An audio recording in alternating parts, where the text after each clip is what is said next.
Le jour où Avril a eu 7 ans, il n'y a eu ni gâteau, ni bougie, ni rire, seulement un ballon et une promesse brisée.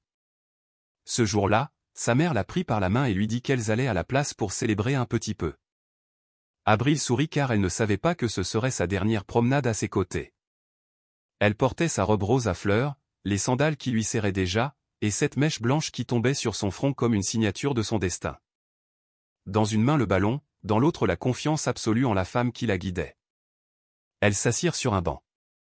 Sa mère lui caressa les cheveux, lui donna un baiser sur le front et lui dit d'attendre 1 minute. Cette minute se transforma en une éternité. Les ombres commencèrent à couvrir la place. Les enfants qui jouaient rentrèrent chez eux. Avril resta là, les pieds ballants, regardant vers l'endroit où sa mère avait disparu. « Maman » murmura-t-elle en levant les yeux.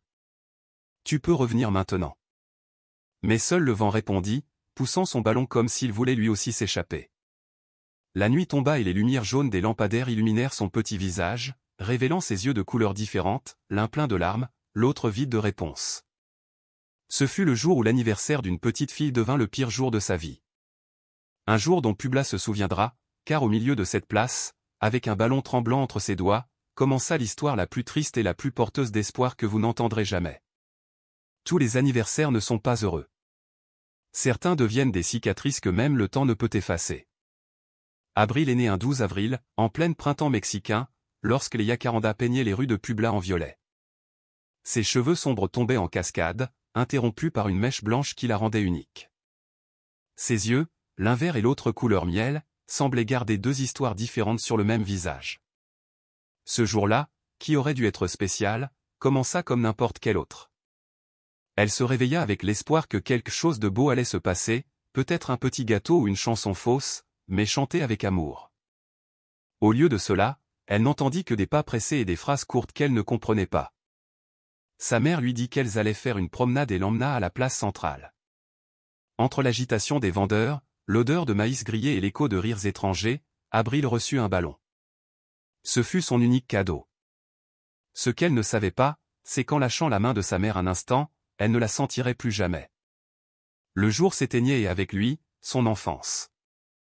Voici l'histoire de comment une petite fille abandonnée le jour de son anniversaire trouva, contre toute attente, une nouvelle raison de sourire. Si ce début a déjà touché votre cœur, abonnez-vous à cette chaîne, aimez, et dites-nous en commentaire de quel pays ou de quelle ville vous nous regardez, car aujourd'hui vous allez découvrir un anniversaire qui a changé une vie pour toujours. Le soleil de l'après-midi tombait doucement sur les rues pavées de Publa. Avril marchait à côté de sa mère, sautant sur les joints des pierres, comme s'il s'agissait de petites flaques invisibles. Chaque saut portait en lui un espoir. Peut-être qu'un gâteau l'attendait à la maison, peut-être une bougie à souffler. Elle ne demandait pas grand-chose, juste un moment où quelqu'un lui dirait « Joyeux anniversaire » en la regardant dans les yeux. Sa mère ne parlait pas. Ses pas étaient longs, pressés, et ses doigts serraient la main d'Avril plus fort que d'habitude. La petite fille le remarqua, mais elle pensa que c'était peut-être parce qu'il y avait beaucoup de monde sur la place ce jour-là. L'air était rempli de la musique d'un joueur d'orgue de Barbarie et de l'arôme sucré des barbes à papa. À un stand près de la fontaine, un homme vendait des ballons de toutes les couleurs. Avril s'arrêta pour regarder un rose en forme de cœur. Sa mère, presque sans la regarder, paya le vendeur et lui tendit le ballon. Ce petit geste fut suffisant pour allumer une étincelle de joie en elle. C'était peut-être le début de la célébration. Elles s'assirent sur un banc près des vendeurs de tamales.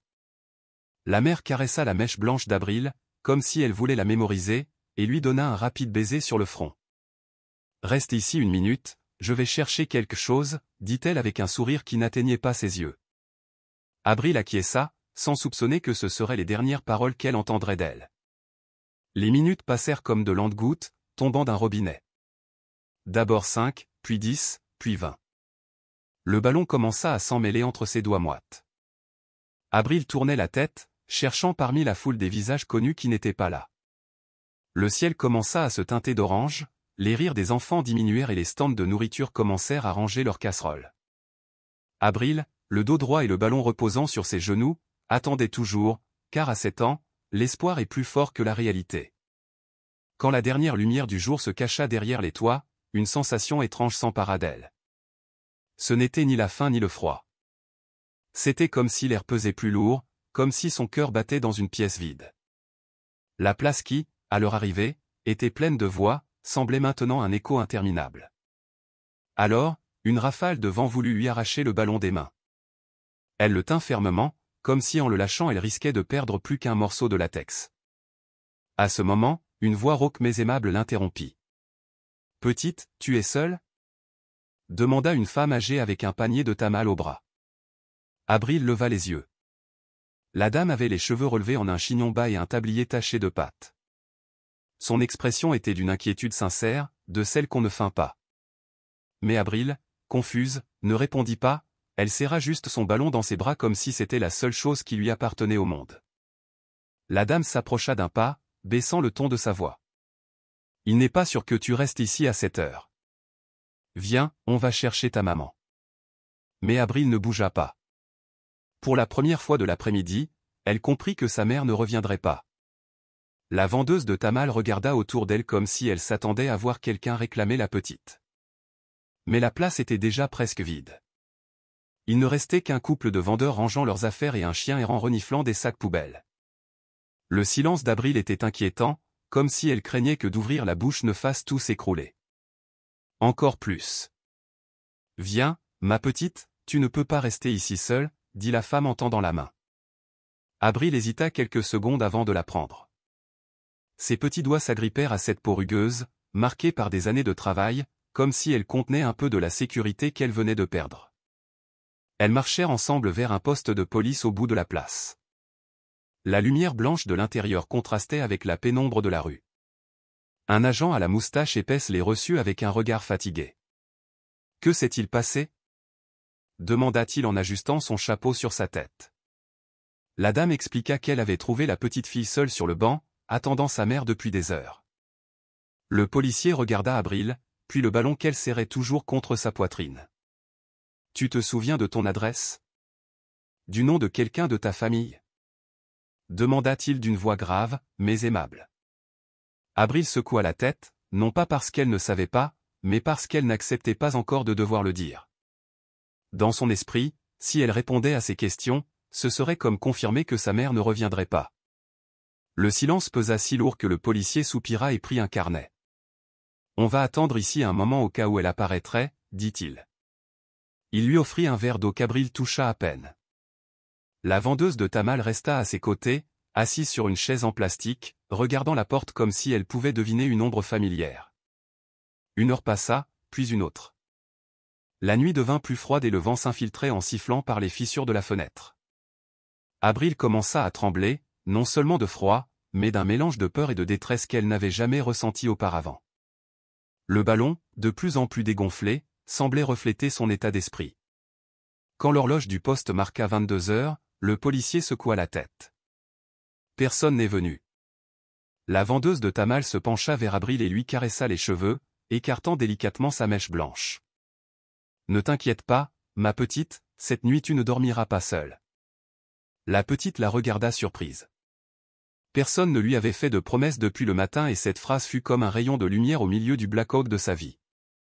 Elle se leva, serrant toujours son ballon dans ses bras, et suivit la femme dans les rues silencieuses, sans savoir que ce geste marquerait le début d'un nouveau chapitre de son histoire.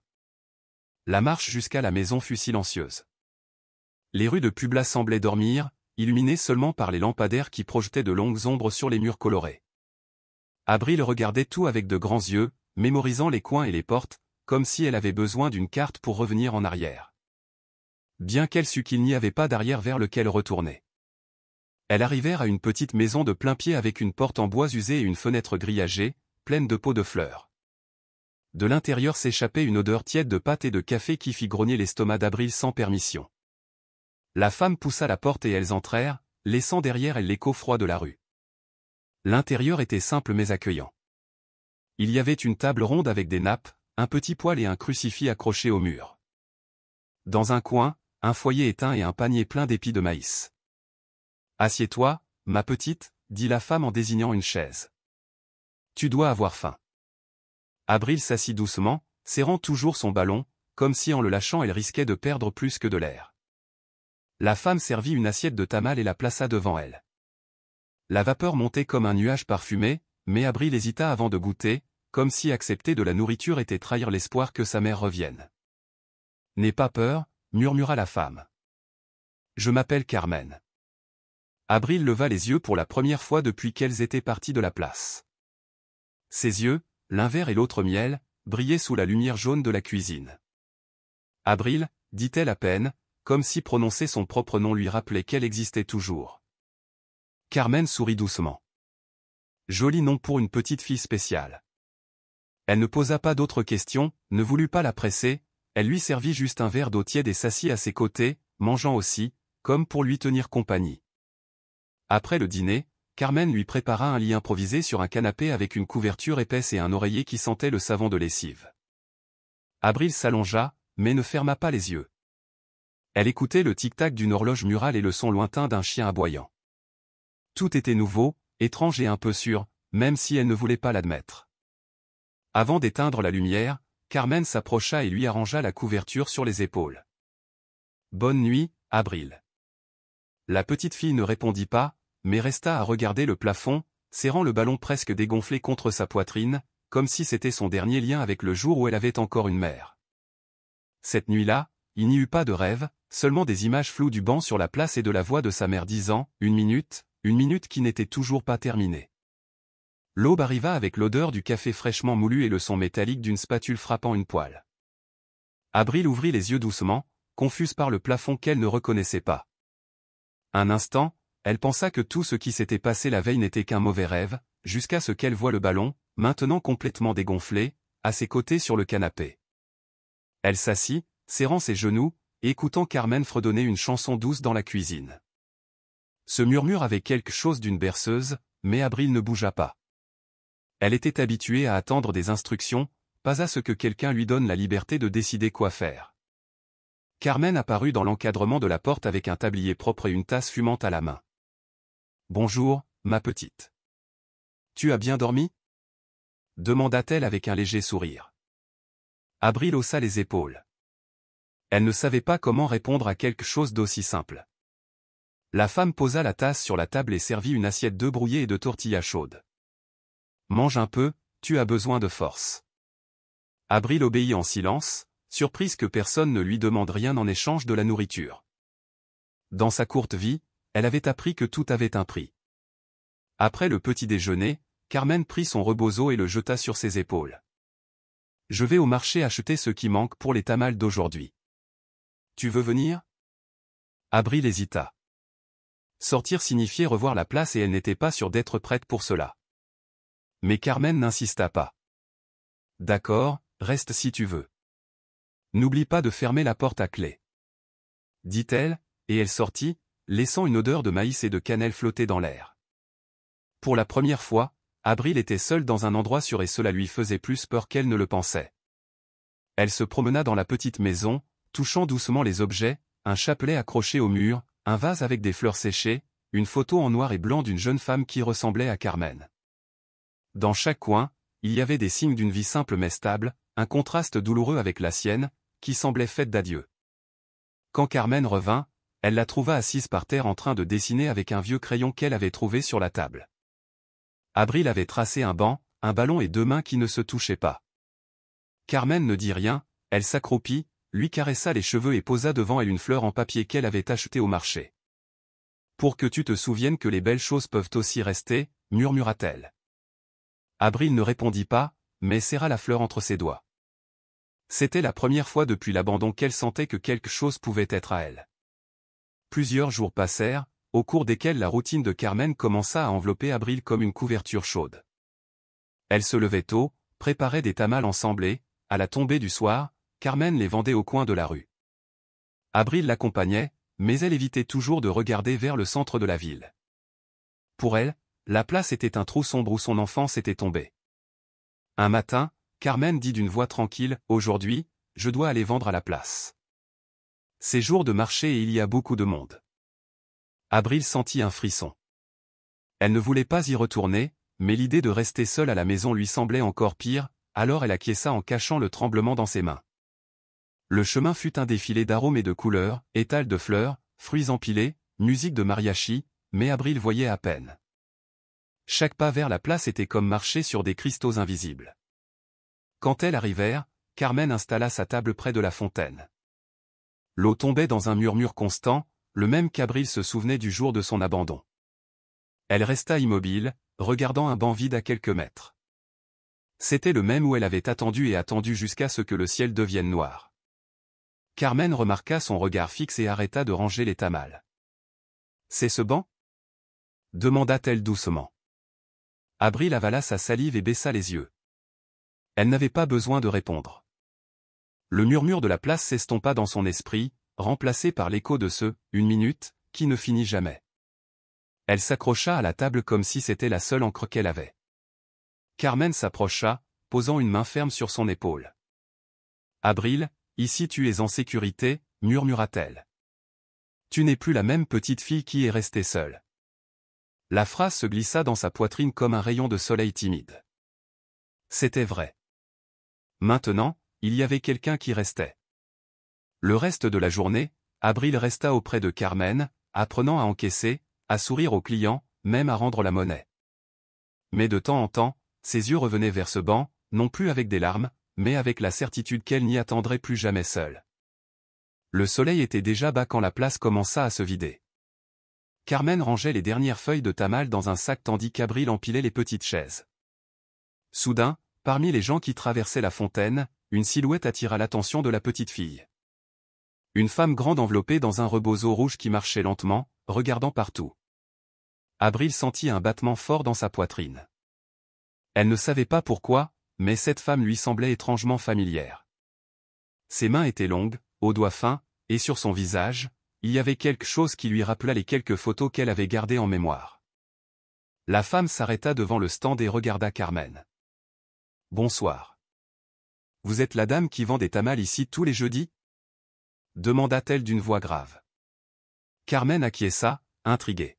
« Oui, je vous en offre un. »« En fait, je cherche une petite fille, » dit la femme en baissant la voix. Elle a les cheveux longs, une mèche blanchée. Elle fit une pause comme si ce détail lui faisait mal. Des yeux de couleurs différentes. Carmen sentit Abril se raidir à ses côtés. Elle lui prit la main avec force et la plaça derrière elle comme un bouclier. « Et pourquoi la cherchez-vous » demanda-t-elle d'un ton ferme. La femme respira profondément. « Je ne suis pas sa mère, mais je l'ai connue. Nous habitions le même quartier. Elle avait des problèmes. On la voyait parler seule, disparaître des jours entiers et puis un jour, elle n'est juste pas revenue. La dernière chose que j'ai entendue, c'est que quelqu'un l'avait vue dans une autre ville, mais je ne sais pas si c'était vrai. » Abril ne pouvait pas détacher son regard de cette femme. Son esprit était un tourbillon. Et si elle savait quelque chose de sa mère? Et si tout avait été une erreur? Mais en même temps, une peur froide lui montait le long du dos. Elle ne voulait pas revivre un autre abandon. Carmen remercia pour l'information et dit qu'elles en parleraient à un autre moment. La femme au rebozo rouge acquiesça et s'éloigna parmi la foule, se perdant dans les rues pavées. Abril la suivit du regard jusqu'à ce qu'elle disparaisse. Cette nuit-là, de retour à la maison, la petite fille ne put dormir. Elle restait à regarder le plafond, se souvenant de la voix de la femme et se demandant si cette piste était le début de retrouvailles ou d'un autre adieu. Le lendemain, Carmen ne mentionna rien de la femme au rebozo rouge. Elle prépara le petit déjeuner comme d'habitude, servit des tamals et du café et parla de choses quotidiennes comme si rien ne s'était passé. Mais Abril savait que quelque chose rôdait dans son esprit. Elle pouvait le voir à la façon dont Carmen restait à regarder la rue par la fenêtre, comme si elle attendait quelqu'un. Après le déjeuner, Carmen prit son rebozo et dit « Je sors un instant. » « Je ne tarde pas. » Abril voulut demander où elle allait, mais quelque chose dans son ton lui indiqua que ce n'était pas le moment. Elle la vit fermer la porte et entendit l'écho de ses pas s'éloignant. Carmen se dirigea directement vers la place, bien que ce ne fût pas jour de marché.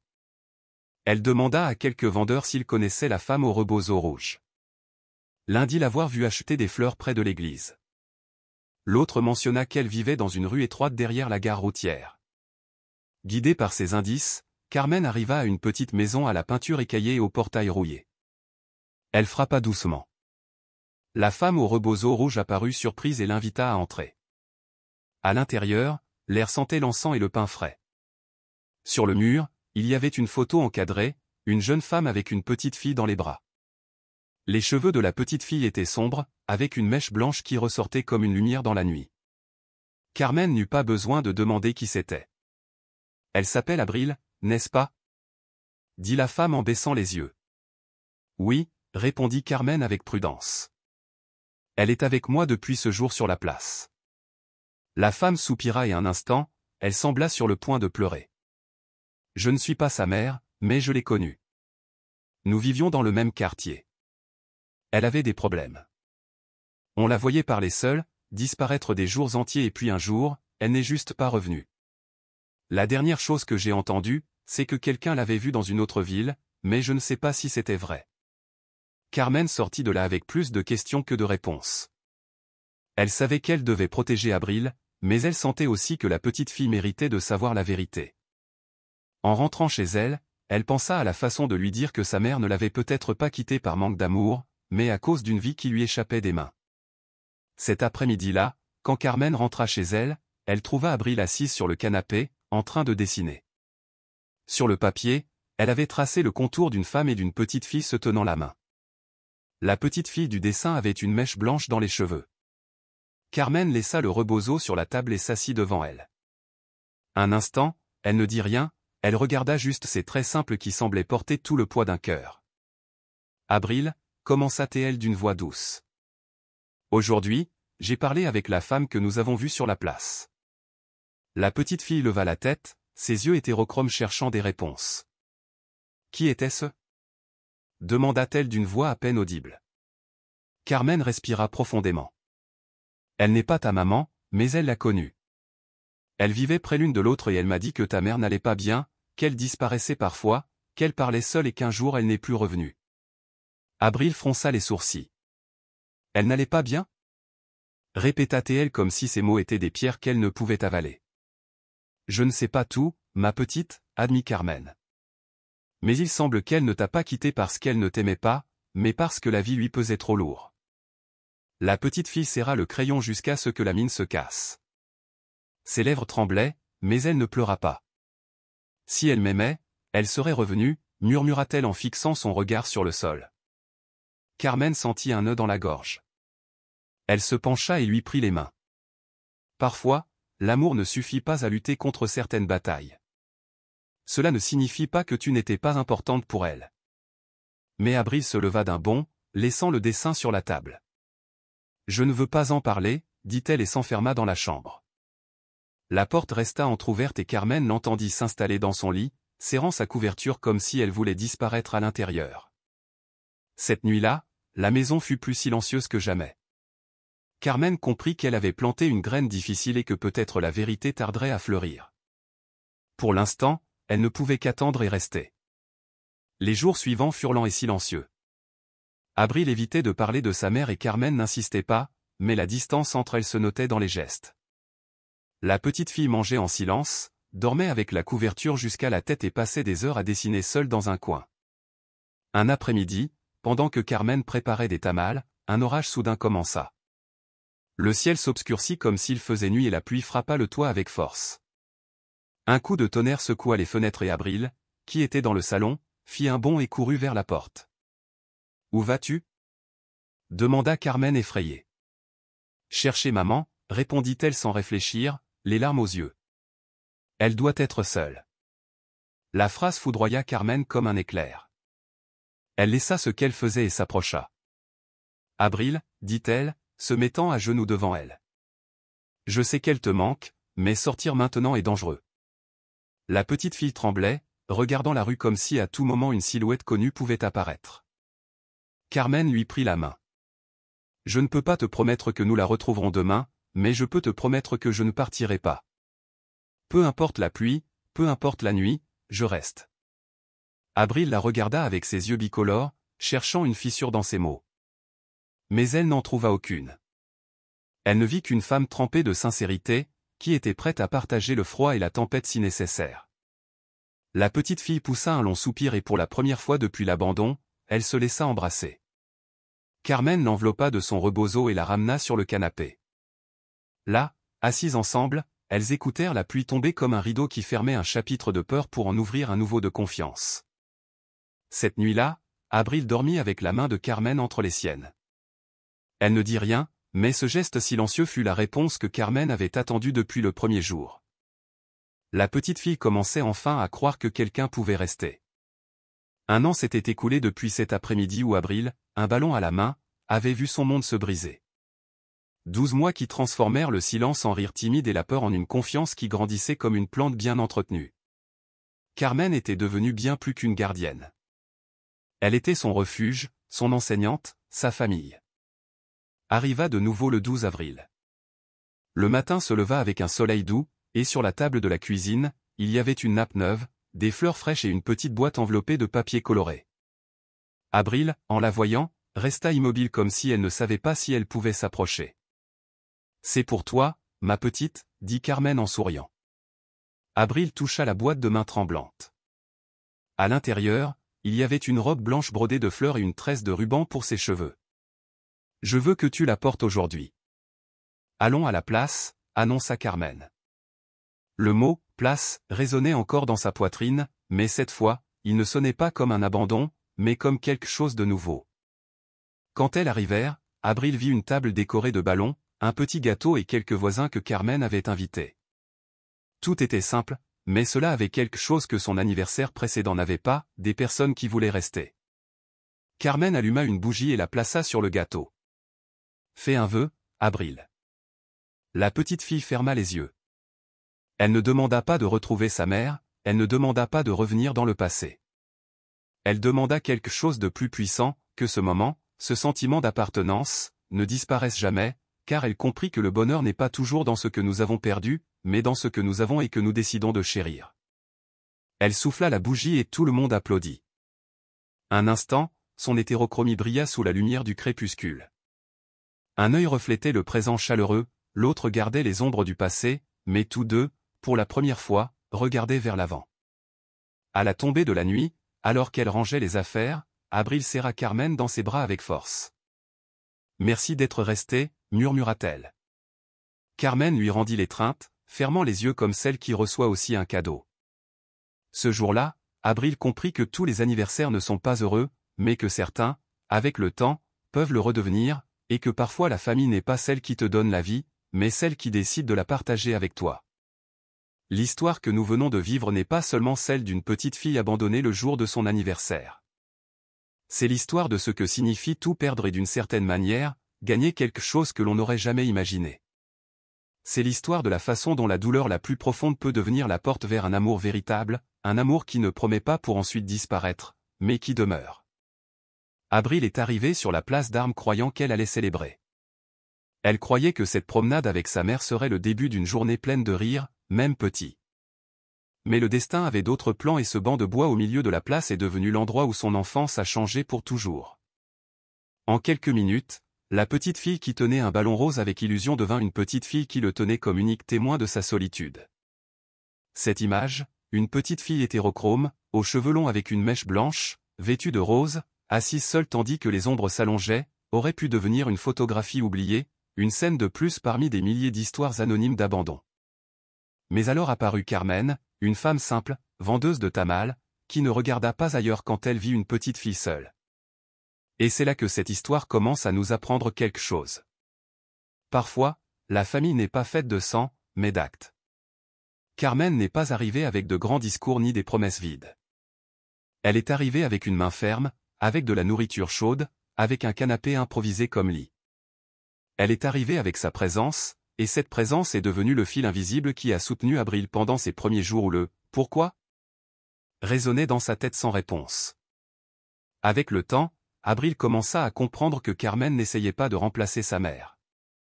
Elle n'essayait pas d'effacer la douleur, car il y a des blessures qui ne s'effacent pas, on apprend juste à vivre avec. Mais elle essayait de construire quelque chose de nouveau, un espace sur où la petite fille pourrait de nouveau faire confiance, où elle pourrait se tromper, rire, pleurer et ne pas craindre qu'une minute se transforme en un adieu. Le moment de l'orage fut décisif. En entendant le tonnerre, elle voulut courir chercher sa mère. Cette impulsion révèle quelque chose que tout le monde, même les adultes, ressent, quand nous avons peur, nous cherchons à retourner à l'endroit que nous considérons comme notre foyer, même si cet endroit nous a blessés. Mais Carmen ne la laissa pas partir, non pas parce qu'elle voulait la retenir de force, mais parce qu'elle savait que parfois la seule façon de guérir est d'apprendre qu'il y a de nouvelles mains qui peuvent te soutenir. Et là, sous le son de la pluie, Abril entendit les mots qui changeraient sa façon de voir le monde, « Je reste ». Ces 3 mots, simples et sans fioriture, valurent plus que n'importe quel cadeau. Parce que quand quelqu'un a été abandonné, la plus grande richesse qu'il puisse recevoir est la certitude que cette fois, il ne sera pas laissé derrière. Et Carmen tint sa promesse. Jour après jour, semaine après semaine, mois après mois, elle fut là. 1 an plus tard, arriva un autre 12 avril et cette fois, il n'y eut pas de banc froid ni d'attentes éternelles. Il y eut une table décorée de fleurs, un petit gâteau, des ballons qui ne s'envoleraient pas au vent. Il y eut des voisins qui se joignirent, non par obligation, mais parce qu'ils voulaient voir cette petite fille sourire. Et il y eut une bougie, une seule, mais allumée avec plus d'amour que ce qu'Abril avait imaginé dans toute sa vie. Quand elle ferma les yeux pour faire un vœu, elle ne demanda pas de retrouver sa mère, elle ne demanda pas de revenir dans le passé. Elle demanda quelque chose de plus puissant, que ce moment, ce sentiment d'appartenance, ne disparaisse jamais, car elle comprit que le bonheur n'est pas toujours dans ce que nous avons perdu, mais dans ce que nous avons et que nous décidons de chérir. Cette histoire nous laisse plusieurs leçons que nous ne devrions pas oublier. Premièrement, que nous ne connaissons jamais le poids d'un acte de gentillesse. Carmen aurait pu poursuivre son chemin cette nuit-là sur la place, pensant que quelqu'un d'autre s'en occuperait, mais elle décida de s'arrêter et ce simple acte a changé une vie entière. Deuxièmement, que l'abandon laisse des cicatrices, mais ces cicatrices peuvent devenir des marques de force. La mèche blanche dans les cheveux d'Abril et ses yeux hétérochromes n'étaient pas seulement des traits physiques, c'étaient des symboles visibles qui rappellent que ce qui est différent, ce qui nous rend uniques, peut être beau et précieux. Et troisièmement, que les familles ne se définissent pas uniquement par les noms de famille ou la génétique, elles se définissent par la décision quotidienne d'être là. Peut-être qu'Abril ne reverra jamais sa mère. Peut-être qu'un jour elle découvrira toute la vérité et que cette vérité fera plus mal que nous ne l'imaginons. Mais elle ne sera plus la même petite fille qui attendait sur un banc sans savoir quoi faire. Maintenant, c'est une petite fille qui sait qu'elle mérite l'amour, le respect et un foyer où elle peut être elle-même. Et cela, pour quelqu'un qui a été abandonné, est un cadeau qui vaut plus que tout autre. Si vous écoutez cette histoire et qu'à un moment donné vous vous êtes senti comme Abril, je veux que vous vous souveniez de quelque chose, votre valeur ne dépend pas de qui est resté ou de qui est parti. Votre valeur est en vous et dans les personnes qui, comme Carmen, choisissent de vous voir et de rester. Et si jamais vous avez l'occasion d'être cette Carmen pour quelqu'un d'autre, ne la laissez pas passer, car un acte de présence peut changer un destin. Aujourd'hui, quand nous pensons à Abril, nous ne la voyons pas seule sur une place froide.